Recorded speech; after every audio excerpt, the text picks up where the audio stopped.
One of the major decisions we make in our lives is whether or not we want to have a family. And while raising a child can be hard, just trying to have one in the first place can be even harder.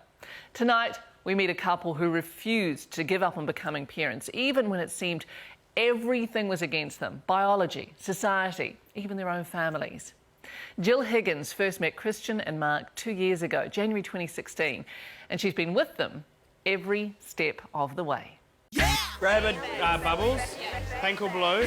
Baby. That's it, baby. Baby. This story is a celebration of love. Cheers, guys. Cheers. The family kind. Team boy. Team girl. It's also a sign of the times. Surprise. Oh! Two dads having a baby. Yeah, we're really committed to having a kid. You know, we put ourselves out there. But the road to parenthood hasn't been easy, 3.5 years of bureaucracy. and they don't have everyone's support. Someone wrote, it's meant to be Adam and Eve, not Adam and Steve. But for everyone here, it's a dream they're making come true. Can you hold my leg up? 3, 2, 1. Should wear this? My favourite one. Goggles. Undies. Mark and Christian had a great life already. I'm gonna go for a run or something. Good jobs, cash to spare, a sense of adventure, and each other. Okay, I think I'm done. They were happy as two, but keen to be three. Just more to life, essentially, than earning money and spending money. Having kids, you know, running around and causing mischief, keeping us awake at night when we're worried about them. Someone to pay for our retirement. So, yeah, good. Yeah, great, yeah. But as two men, there's no egg and no womb. And that makes it tricky to have a baby. But no longer impossible. It'll be us in a few years, Reg. Kids yelling and jumping around. Easy. Mark's initial preference was to adopt. There are some kids out there that don't have parents who particularly want to be parents, and we really do. The overseas route was a non-starter. There's no overseas adoption allowed for gay people. And here they faced a long waiting list. But then, the chance of a private arrangement. We don't know whether it's going to go ahead or not. This particular adoption is quite complicated, so anything could change. So while enjoying their child-free days, Yeah, that's nice. It's not too sweet, not too dry. Yes. they also made plans to make a baby. They needed an egg. Christian's been asking a few of our friends for the last 3 or 4 years. One person said, yep. Cheers. So that's amazing. Cheers. Our egg donor's going to be in Melbourne. Can I ask who the sperm donor is? We haven't really decided, have we? Not really. Secretly, I'd like it to be mine, but... Oh, there you go. I didn't actually mind. I'm quite happy. Finding a surrogate proved much harder. So almost 3 years ago, they turned to Facebook for offers of help and were overwhelmed by the response.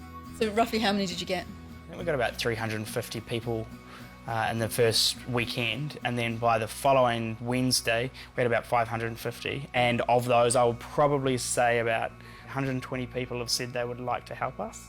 Over 100 good, keen women. I made an Excel spreadsheet with sort of a matrix of who they are, you know, Yeah. what relationship they're in, have they got kids, how old they are they smokers, drinkers, so that we could at least try and whittle it down. But they knew not to get too excited. One of my colleagues said the other day, you know, should we have a bet on who has a baby first? And I was like, no, because you've got it in the bag. You know, all you have to do is jump into bed and you're done. You know, give us 2 years and we may have a baby. In the meantime, there's another event to plan for. Here's to your wedding. And They're keeping it simple. Cheers. We originally planned to have a big grand wedding in Mexico, but it was either a big wedding or kids, and we've gone for kids. But already a disappointment. The surrogate they'd chosen had to pull out. She found some abnormalities on her cervix. Obviously for her health and safety, it was best, you know, that she did pull out. So we've gone back to the drawing board, more or less. They also have to get their own families on board. They initially didn't think that we should be having kids, that would be unnatural and that we don't need kids and just enjoy travelling, which kind of wound us up a little bit. So we didn't tell them about this. They found out on stuff, which didn't go down very well. I think once reality hits home, they will be really excited. But there is good news regarding the adoption. The mother seems keen to go ahead. We know the baby's healthy. It's a boy. That was quite exciting. When we found that out and we saw the scan from the birth mother, we couldn't sleep really that night. I solemnly declare. It may not be Mexico, but they still want their big day to be perfect. Christian and John, by authority granted to me as a registrar of marriages, I now pronounce you to be legally married as partners. We now kiss the bride. It's a box tick. One step closer to our goal of having a family. And a step closer to acceptance. When we first heard about it, we thought, oh, jeepers, you know, this is out of the norm. But over time, and you think about it, you get used to the idea, and this child will be so loved. And I'm going to cry. They'll be the best parents ever, and the child will get a real good life. I know that for a fact. Yeah. But their happy day had a note of sadness. They've now lost a fifth surrogate. She found out basically she can't have children anymore. When did you find that out? Yesterday. And there's been a setback with the adoption mother. We found out just this week that that person is a drug addict. We've tried to get her into rehab so that the baby can be born clean, and you know, we've had no response to that. It's kind of been lots of ups, lots of downs, but recently it's been lots of downs. No adoption, no surrogate, and no egg donor. She's also pulled out. I'm kind of like, oh, we want to have kids. 6 months on, they could do with some good news. And it arrives in the form of Alicia. Alicia's a paramedic and busy mum living in Christchurch. 2 kids, 13-year-old, 5-year-old. Love to catch up with friends, love to do crafting, volunteer work. And I really have seen pregnancy in the past with my other children as not holding me back from anything. What's more, she's genuinely happy to carry Mark and Christian's baby. It highlights sort of everything that I stand for and the way I want to live my life, like new experiences, adventures, diversity, unity, family and love and friendship, and why not really? Amazing. I want to say bloody amazing. It's a match made in heaven. They've also found a suitable egg donor.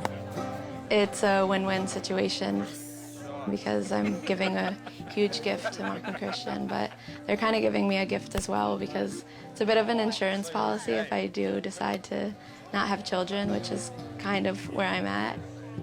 Doctor? And Elisa's already family, the partner of Mark's brother Sam.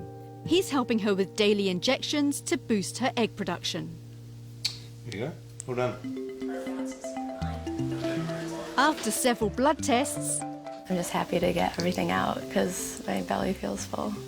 Elisa's eggs are extracted. She was asked some tough questions to prepare for this. How I would feel to basically have them have my child and not be able to change my mind. But I was definitely confident in their parenting abilities. And turns out Elisa had a plentiful supply. It did go extremely well. We got more eggs than we were expecting, and at final count was 62 eggs. One of these, This is our baby's first, fertilised by Christian to create an embryo, is implanted in Alicia. So that's a little air bubble with your embryo. Then it's a 2-week wait before finding out if a baby really is on its way. Grow, you good thing, grow. That's right. Today, after almost 2 years, the call they've been holding out for. I have the pleasure of ringing you to give you some extremely exciting news that dear Alicia is pregnant. Yeah, that's so exciting. To everybody. Yeah, good. Oh, that's so exciting. Alicia. We have 3 godchildren, For years, Mark and Christian have shopped for other people's babies. 2 nieces. Now, finally, it's their turn. This is cute. Yep. George's hair's going to get all over it, though. George's hair will get all over it. And at 20 weeks, they're with Alicia and her daughter Paris for a very special scan. So gorgeous, just like as well. You see all its little parts. See these little hands moving? Look at the little toes. Oh, yeah. Count them. Cute. Very cute. And if you know what to look for, you can tell the gender. He's been Googling it. The idea, though, is to keep it secret till a reveal party. I couldn't see anything. Was it quite clear for you to see? Clear enough to put the result down right here. I feel like it's going to be a boy. Initially I thought it was going to be a girl, but yeah, I think it's going to be a boy. I want it to be a girl. A new extended whānau getting ready to welcome a new little life. Some babies come in with 1 parent, some babies are orphans. This baby's gonna have 4 parents and lots of other people that just care so much about it. I just think that it's something that brings families together and can create love and friendship and lifelong relationships. Everyone here excited to choose their colour, although Mark has changed his mind. I can feel in my waters. And it's going to be a girl. 2 hours and counting. Not that long, given it's taken years to get this far. So is the baby kicking? Over that side, I think. Oh, yeah. There was times where things were hard and lots of decisions had to be made. You know, what happens if something medically goes wrong with me while I'm pregnant, medically with the baby, if one of us died through the process, if the guys had split up, all those sorts of things. And we actually got pulled back to ethics committee, got questioned again around a few things. But I think just all along we were all really dedicated to the process and yeah, and here we are. Last bets are placed. I believe it's this one. And the name is? For me, it's Frankie. To Frankie. Cheers. Hope this tastes all right. Okay, you ready, Gorge? 3, 2, 1. It's a boy. Oh, you. Oh, wow. You two, come here. Oh, wow. Wow, this is so cool. Ah, welcome. Oh, it's so exciting. Isn't that awesome? Mark was like, what colour is it? Because he's colourblind. Time for final preparations. Do you need the instructions? Alicia's next visit to Auckland will be for the birth, which they hope will happen naturally. So am I listening? And it'll be Christian's job. What do you think, George? What do you think? To keep everyone updated. How are you feeling now, Alicia? It's been about 2 hours. She's experiencing contractions. It's hard to differentiate between if they're Braxton Hicks or the real thing. So, yeah, we'll just keep monitoring. And monitoring. Alicia got up about 3:15 and we woke up and were excited that the baby was on its way. However, it was just a quick toilet stop. Then, we've had a little bit of a show this morning. Alicia's obstetrician wants to see her. So I'm a little bit panicked because Mark and Christian are still in their jammies. Good morning, we're on the way to the hospital. Hopefully our little boy will be coming today. Getting pretty sore, so it was another 3 days. just waiting for the anaesthetist to head in and give me my epidural. Had the waters broken, lots of tightenings and cramps. Hours later, and there was still no baby. Yeah, feeling pretty drugged up and tired after 36 hours here. Alicia was taken to theatre for an emergency C-section. I panicked but tried to stay calm. No money can change hands for surrogacy. Alicia's selfless act has led to this. Giving a most precious gift, their son. It's skin-on-skin time straight away. Mark's first time holding Francis. With their baby boy, Francis Warwick Newman Edwards. We love you. We love you, Francis. No words can explain how happy we are. Speechless. Speechless. Doesn't do his little noises. And after a little sleep, I'm feeling pretty awesome. Just an abundance of adoration. It's a feeling you haven't felt before. It's a different kind of love. I just think it's surreal. And they can't say thank you enough. 2 years almost since we met Alicia, so we've taken up a lot of your life. You owe her. You know, it's just been absolutely amazing. The things you put yourself through and your body through to help us achieve our goal of getting little Francis in this world is just absolutely astounding. Yeah, we're so grateful, eternally grateful, and it's like you're part of our family now. For you, Alicia, it must be quite weird having given birth to him, but it's not your baby. How does that feel? Overwhelmed with happiness and love for him, but it just felt right for him to go to them. The family feast, eh? 1 week on, and they're adjusting well to life with Francis, all of them. His biological mother sporting a new haircut. There's definitely a part of me that just feels like he's mine so much. I see myself in him.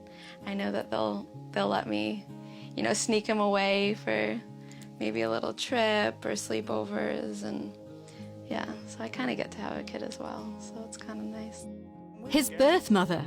I can still love the baby. It's just I'll be doing it from afar, so I'm planning on more of an auntie role.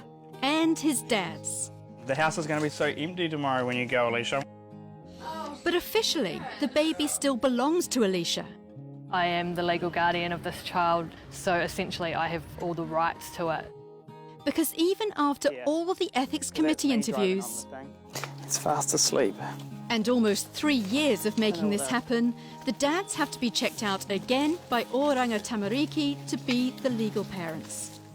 The whole adoption process to me is just an absolute waste of time. They're already under-resourced. Why aren't they focusing on kids that have been neglected and kids that actually require their time? How tall is she? Remember, Christian is Francis's biological dad. Yeah, he's 4 kilos now. But they still have to adopt him, and that requires intense scrutiny. Unfair. An average male and female couple decide to have a kid, that's it. There's no invasion of privacy. There's no requirements for Oranga Tamariki to go to their house. They're just like any other parents. The same concerns. So he sleeps for like 2 hours at a time at night. The same joys. Yo, look at this hat. You ready? Oh, my sunshine.